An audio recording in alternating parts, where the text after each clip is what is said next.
अध्यात्म विज्ञान कोई धर्म या संप्रदाय नहीं है, ये स्पिरिचुअल साइंस है जो कुदरत के कानून पर आधारित है। ये विज्ञान पूरे ब्रह्मांड के सभी रहस्यों को उजागर करता है और जीवन के सभी पहलुओं को समझने के लिए एक नई दृष्टि देता है। इसी को आर्ट ऑफ विजन कहते हैं, दुनिया को देखने की एक नई दृष्टि, जो अध्यात्म विज्ञानी परम पूज्य स्वामी श्री कमलेशानंद जी के निर्देशन में सनातन सत्य का अनुसंधान कर हमारे जीवन को प्रकाशित करे। जय सच्चिदानंद।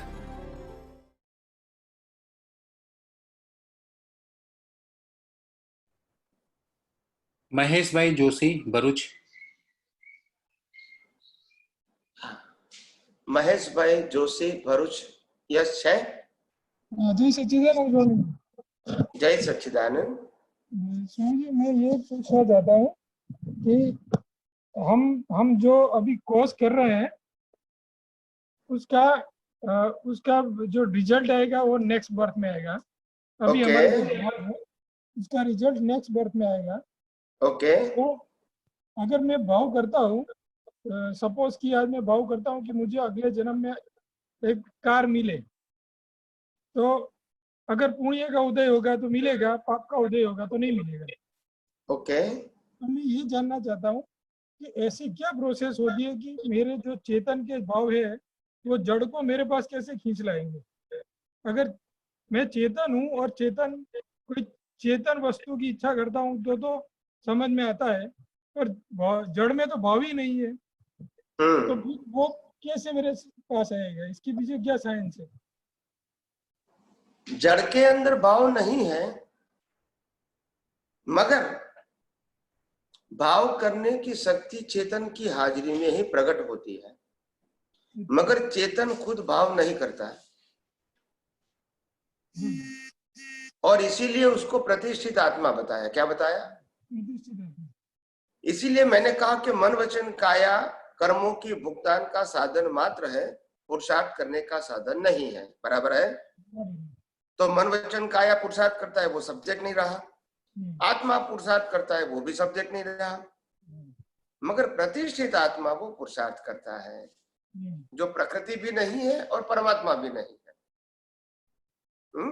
मगर वो परमात्मा की हाजिरी के बिना प्रतिष्ठित आत्मा कुछ नहीं कर सकता।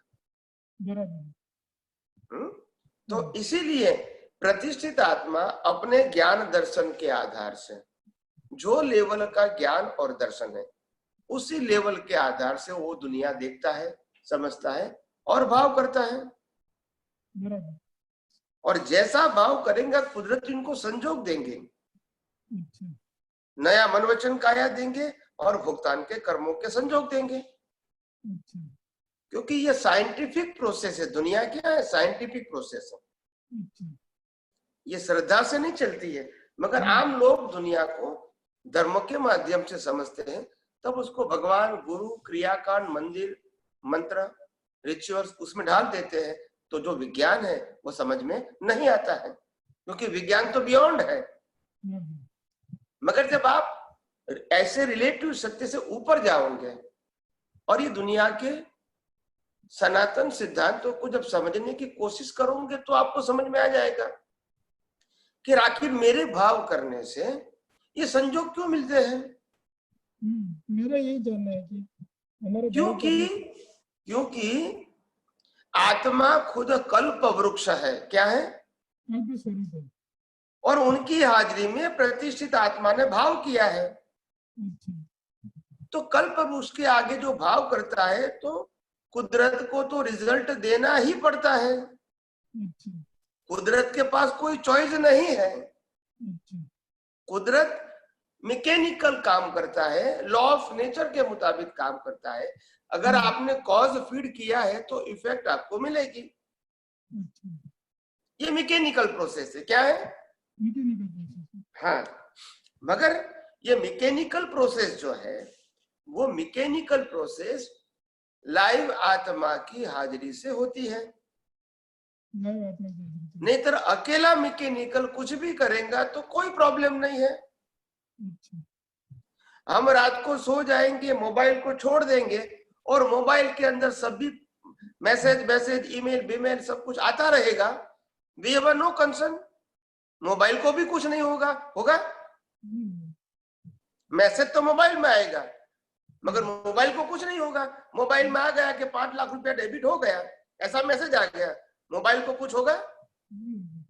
5 लाख रुपया क्रेडिट आ गया, ऐसा मैसेज आया, मोबाइल को कुछ होगा? तो वो तो मीडिया है। मगर मोबाइल की यूज करने वाला वो मिश्र चेतन है। क्या है? वो चेतन भी नहीं है, जड़ भी नहीं है, मिश्र चेतन।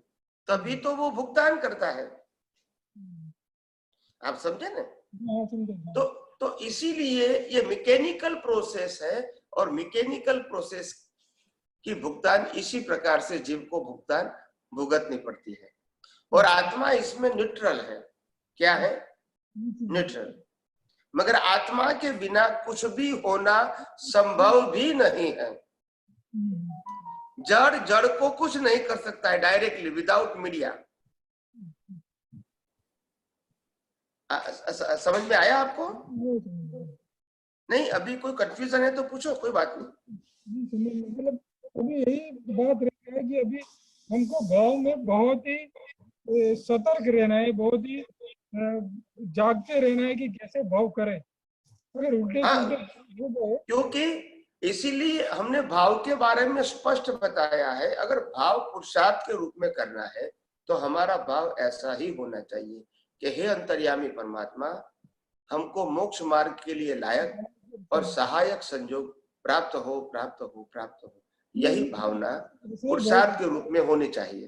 ऐसा ही भाव हम लोग करते हैं, रोज ऐसा ही बोलते हैं और ऐसा ही भाव करते हैं कि मोक्ष मार्ग के लायक और सहायक संयोग प्राप्त हो। बस ठीक है स्वामी। ओके, जय सच्चिदानंद, जय सच्चिदानंद।